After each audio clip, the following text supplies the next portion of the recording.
Multiple top AEW stars are taking time off. Plus, we've got the latest on the Hardy Boyz' possible WWE return.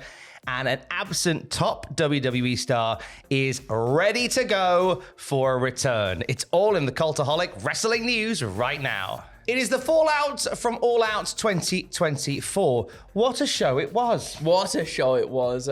Tremendous praise from a lot of people. It was very, very cool. It was nice to see that, when people talk about AEW being an alternative to WWE, very much felt that way that evening. It really did, didn't it? And off the back of this, it looks as if a couple of the guys featured on the show are on a little break for a bit now. Yeah, so this comes from Dave Meltzer on Wrestling Observer Radio, reporting that there's a couple of top AEW stars who are taking some time out following All Out. He goes on to say MJF is taking time off. He didn't lose, but he ended up getting taken out. It's an injury angle. He's going to be gone for a while. MJF and Swerve both did injury angles and are going to be gone for a while. I heard a long time ago that Swerve was going to sign the contract and get some time off, and this was the angle. So Swerve and MJF. I mean, I'm not surprised that MJF and Swerve are taking time off after the way that they exited All Out as well. And it's a shame because it feels like MJF's not been back for that long in the grand scheme of things. But what a burst he had in there. He came back, he turned heel, had a great rivalry against Will Ospreay. That led into a great conclusion to his feud with Daniel Garcia. And now he's going to step away for a little bit.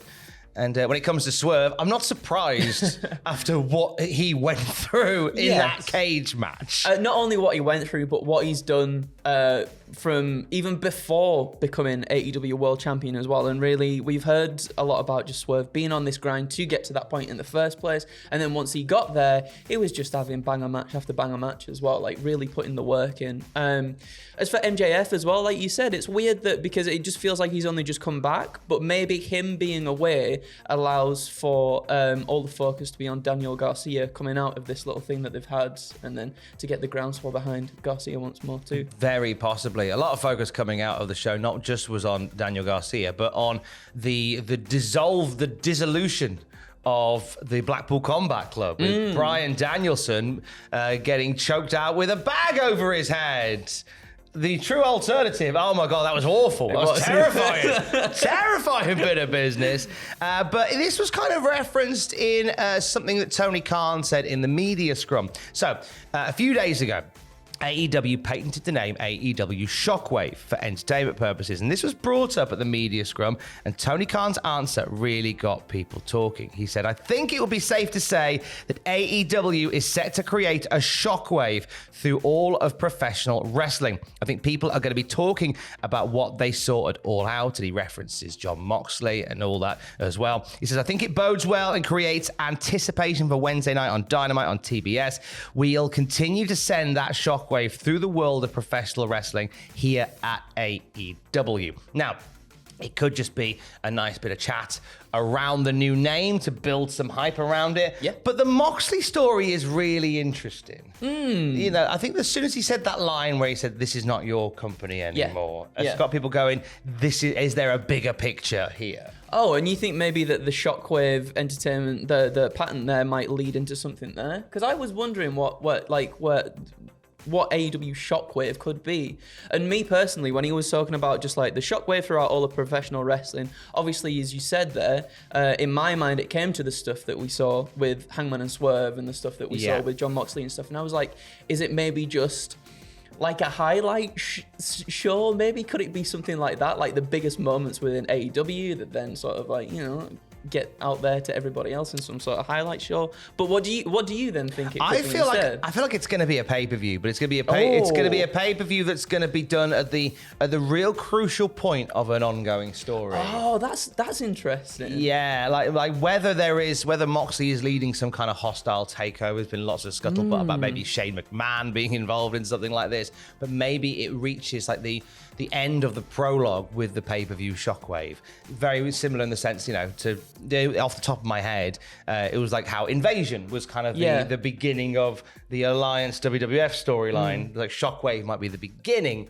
of something bigger. Oh, I quite like that. Potentially. Well, I mean, yeah, it's interesting. It'll be an interesting one to see where it goes. A lot of conversation about that, and a lot of conversation about the future regarding AEW on television. What do we know this morning, Andrew? So Tony Khan also gave an update too. He said, we're still in very, very close and exciting negotiations with Warner Brothers Discovery. It's been going on throughout the summer that we've been having these conversations. It's a very detailed package that we're having discussions about. AEW is growing so much. I said on Friday after Collision, I've not put pen to paper. I'm still working on things. It's an exciting time without getting too specific, but while giving everybody that anticipation of things to come.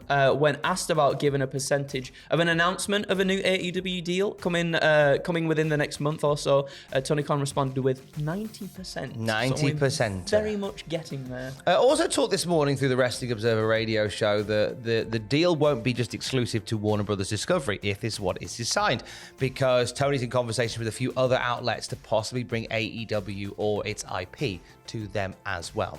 So it could be a much bigger deal than we know right now, but it's certainly one that we will keep an eye on. We'll also keep an eye on what the Hardy Boyz do next. They've been doing some stuff in TNA lately. I enjoyed them coming out with Joe Hendry recently. They had a mashup of Hendry's music and the Hardy's Boys music. It was very good. It was really good. Speaking on the extreme life of Matt Hardy, Matt talked about their current status in TNA and shared where they were at with WWE, saying, we are extremely happy with how TNA is going right now. We're going to be continuing this for a while. We just actually talked about some creative stuff going on through to the end of the year.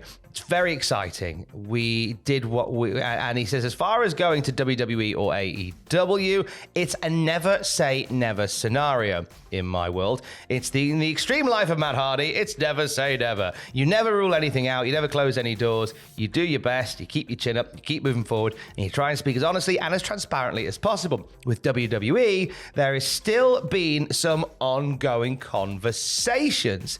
Anything can happen in the extreme life of Matt Hardy. Now, obviously, there's the TNA WWE working relationship currently that we're seeing TNA stars popping up. We saw Joe Hendry headline an NXT event, which was incredible. And we've seen NXT stars popping along to TNA as well. I feel like the Hardys, my initial thought was, maybe this is how you could reintroduce the Hardys through this special relationship. Yeah. I feel like they'd want to do it bigger. I think they'd want to do it bigger as well. I do feel like, and we've spoken about this multiple times when it comes to the Hardys now being in TNA and that working relationship, as you said, that perhaps it would lead to maybe one big final run for the Hardys that's then capped off maybe with like a Hall of Fame induction or something. And I feel like that's where this is probably going to go. But I think you're right. I feel like they would want to do something rather than perhaps maybe turning up on NXT. Maybe they would rather it be like something big on the main roster, like a really big reveal for something. A big arena show or a big stadium show where you just have the Hardys pop out as a surprise, a la WrestleMania. I think would be a really nice way to do it. But it's one that we'll keep an eye on.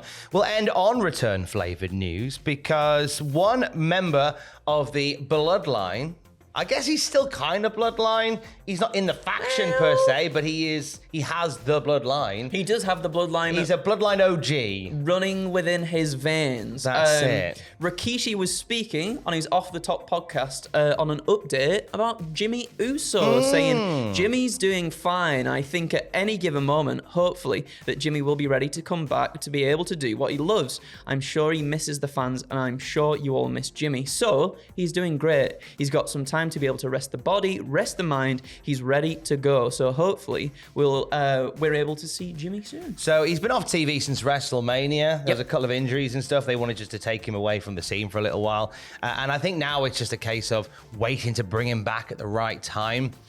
I'm pretty confident we'll see him by November. I think so too. For Survivor Series, I feel like I know obviously nothing is set in stone, but it does feel like that would be the perfect place to have the War Games match for original Bloodline versus this new Bloodline. So I think we'll probably see him before then at least. I think we most definitely will. This Saturday, World of Sport is back. We are going to be at Epic Studios in Norwich for World of Sport tapings. We'd love for you to come along and join us. Still a few tickets left if you want to come by Epic Studios in Norwich. I am going to be on the podcast feed tomorrow chatting to my broadcast colleague. I'll be calling commentary for World of Sport. I'll be doing your play-by-play. And the colour commentary supplied by the one and only SoCal Val. Very cool. So myself and SoCal Val are having a chat this afternoon. You'll hear it on the podcast feed tomorrow ahead of World of Sport, the return this Saturday at Epic Studios in Norwich. Come by and see us. It's going to be a flipping great time. I have it on good authority as well. Yes. Today is the day Today is the day that the world will get to see AEW The Challenge. Oh, which I have already seen as well, and it is brilliant. Joel has done a tremendous job with the edit, and all the people involved did a tremendous job too, including yourself. We did all right, didn't we? You scoffed a, well, we'll get into it. What did Tom scoff? Well, you may already know the answer. You can find out later on. If you cannot wait, if your body is ready to see myself and my team versus Sam Driver's team taking on an incredible challenge through Wembley Stadium en route to All In, if you can't wait till later, patreon.com/Cultaholic. The whole thing is waiting for you there right now. And it's a really fun video, and I know you're going to love it. And for the latest wrestling news at any time, you can check out cultaholic.com. Keys. Love you, bye.